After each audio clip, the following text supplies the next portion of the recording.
Hello friends, hi fi study में आपका स्वागत है। आज हम क्लास 10 के चैप्टर 2 पॉलिनोमियल के 11 नंबर क्वेश्चन को सॉल्व करने वाले हैं। बहुत ही इंटरेस्टिंग क्वेश्चन है। क्वेश्चंस को आप देखिए, समझिए। चलिए क्वेश्चन को शुरू करते हैं। क्वेश्चन हमारा दिया गया है, कहता है कि क्वाड्रेटिक पॉलिनोमियल दिया गया, आपको जीरोस फाइंड आउट करना है और रिलेशन बताना है जीरोज और इसके कोएफिशिएंट के बीच। हमारा पॉलिनोमियल 5y² + 10y ये दिया गया है। अब यहाँ पिछले जो भी क्वेश्चन सॉल्व किए उस क्वेश्चन में x रहता था, है कि नहीं? यानी 5x² + 10x ऐसे करके रहते थे, तो कोई बात नहीं है।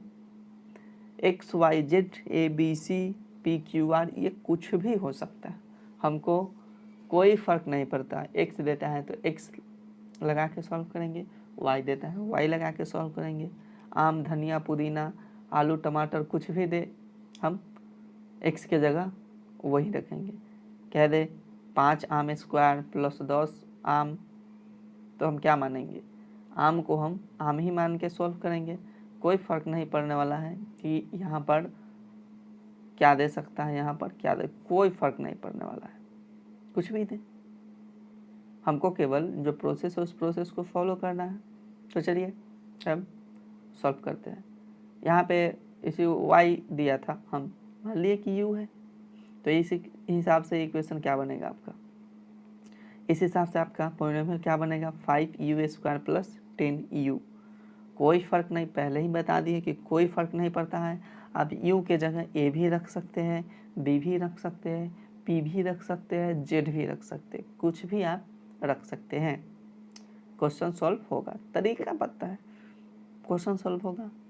तरीका जानते हैं तो क्वेश्चन सॉल्व करने में क्या दिक्कत है?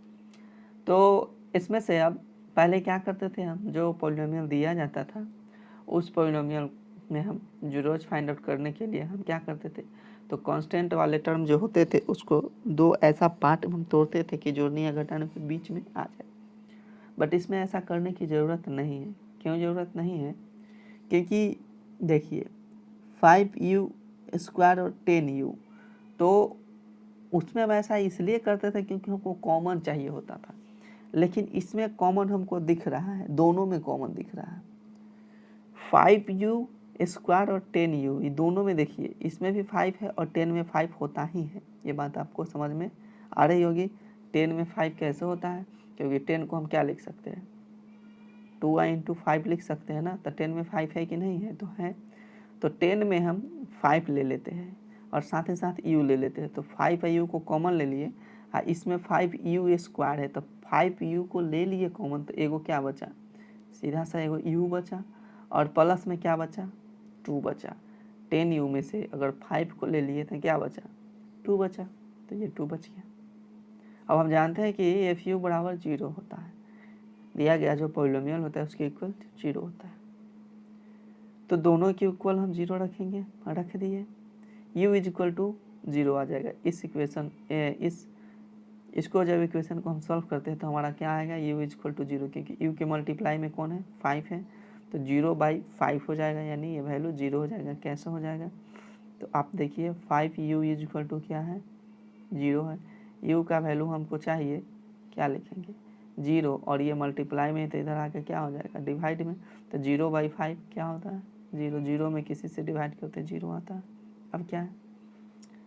तो अब हम u + 2 = 0 है, तो u + 2 = 0 है। ये 2 को हम इक्वल टू के उधर भेजेंगे तो किस में चला जाएगा? माइनस में चला जाएगा।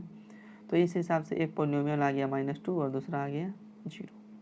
सम ऑफ जीरोज निकालते हैं। सम ऑफ जीरो, तो एक 0 जाएगा 2 और एक 0 0, तो सम कर देते हैं दोनों को।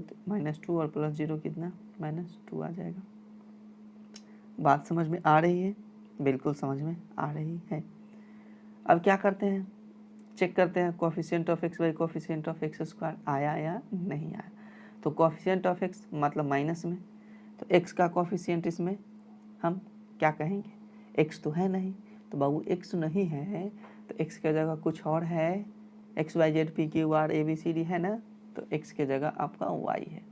तो y के साथ कितना है मल्टीप्लाई में? 10 है, तो 10 लिख दिए, और माइनस है तो माइनस लिख दिए। कोएफिशिएंट ऑफ x² यानी कोएफिशिएंट ऑफ y² खोजिए, तो y² का कोएफिशिएंट क्या है?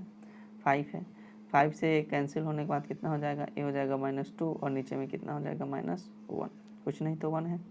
तो आपका ये भी आ सकता है, इस तरह से भी आ सकता है, या फिर पूरी तरह से 10y - 10y5 पुराने के लिए आपको ऊपर नीचे दोनों में किससे मल्टीप्लाई करना पड़ेगा, 5 से मल्टीप्लाई करना पड़ेगा।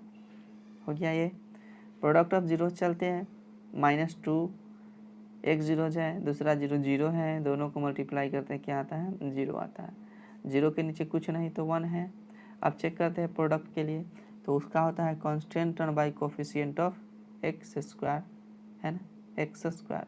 कांस्टेंट टर्म इसमें है ही नहीं, कांस्टेंट टर्म नहीं है तो इस इक्वेशन को हम इस तरह से तो लिख सकते थे ना, कलर चेंज करते हैं, कैसे लिख सकते थे, 5y square plus 10y plus 0 तो लिख सकते हैं।